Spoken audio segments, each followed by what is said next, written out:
All right, let's welcome in the Powerhouse panel and get some reaction to everything happening on this Thursday morning. We start with a mom of four, by the way, former Nevada State GOP chairwoman and Republican strategist Amy Tarkanian is with us. From Project 21 National Advisory Board member and podcast host Christopher Arps is joining us from the Midwest this morning. He's a dad and former acting director, Former acting director of U.S. senior contributor for The Federalist, Benjamin Weingarten. Benjamin, that's what it says in my handy-dandy teleprompter. Are you the former acting director of something? To the best of my knowledge, no. No. But I was a dad of just the Weingarten residence? Yeah, well, that's yeah, perfect. Just the Weingarten residence. There we go. All right. Co-acting director. All right. I have to drink like 3 of these a day. So come on, Newsmax, you're a kitchen. Amy, I am with you. I'm with you 100%. I got dark coffee right here. I'm ready to go. Okay. Black coffee. Quinnipiac poll. Let's put the polling numbers back up there again. I want to dive into this right now because I think this is a sign of things to come. Joe Biden's approval rating, 38%. So here's my take on this. The Democrats are staring down infrastructure, the $1.2 trillion deal, that bill, and this reconciliation, human infrastructure, whatever they're calling it, this $3.5 trillion debacle, Benjamin, that could be more like $5 or $6 trillion, according to the Wall Street Journal editorial page. This is Joe Biden's legacy. Because let's face it, this is a one-term president. He's not going to run. If these numbers get worse or stay where they are, he's going to be primaried in 2024. But this is why there's a mad dash to November 2022, because I think Joe Biden is looking at his legacy here. This is what his legacy will be, what they're able to accomplish between now and the midterm elections. What do you think? Yeah, but Rob, no mean tweets. So he's got that going for him. I know. We can all sleep at night because there's no mean tweets. And YouTube is censoring everything mean the president says now, too.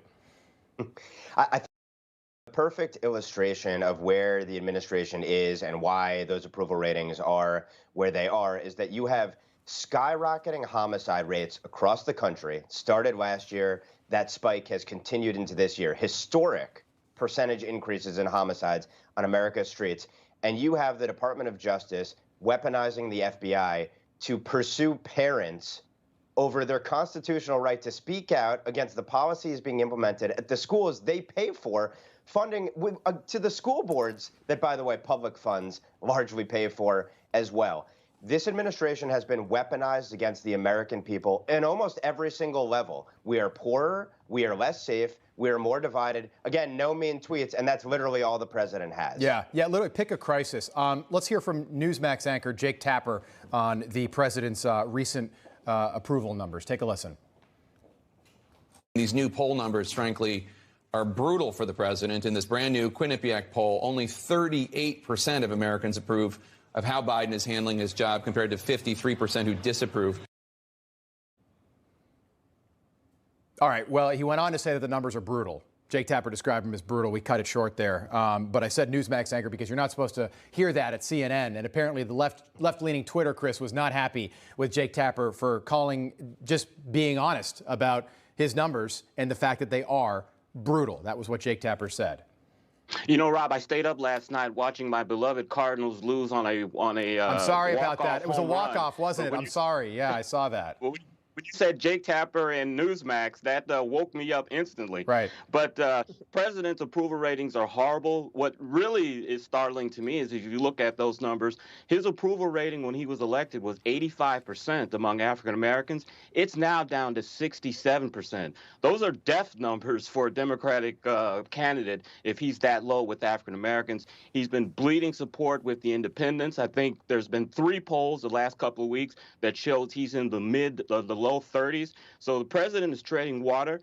They tried to get him out this week among the people to try to sell his Build Back Better plan. Right. But we saw what we've been seeing all around the country of people chanting F Joe Biden chants. So this presidency is in real trouble, and we're only 9 months in. And you know what's crazy, Amy? Kamala Harris, the vice president, her numbers are even worse than the president. So come 2024, I mean, I don't think if Joe Biden decides not to run, you know, three years is a long time. So who knows what's going to happen. But let's say he decides not to run and he doesn't get primaried. Is Kamala really the most viable candidate right now for the Democrats? Not in my book. No, I don't think so. And I know that the Democrats see that. So I'm sure behind the scenes, they are trying to find out plan C, plan D, plan E, whoever's going to stick, because right now they're in a downward spiral with this death duo. Ben mentioned the homicides that have, spiked across the nation. Well, we're now also going to see, unfortunately, more deaths than we had ever anticipated, even within the hospital walls, because of the mandate that this administration has put on federal employees and healthcare workers. I know personally families who are now livid and sick to their stomachs because maybe their loved one wasn't able to receive dialysis on a daily basis and only received it a few times a week because there's a shortage. Or now we're hearing that there's a story about a hospital in Colorado who refuses to give you an organ transplant unless you're vaccinated. This is going to be devastating for this administration and for the thousands and thousands of families who will have to endure this. Benjamin, I want to play a soundbite from Jen Psaki.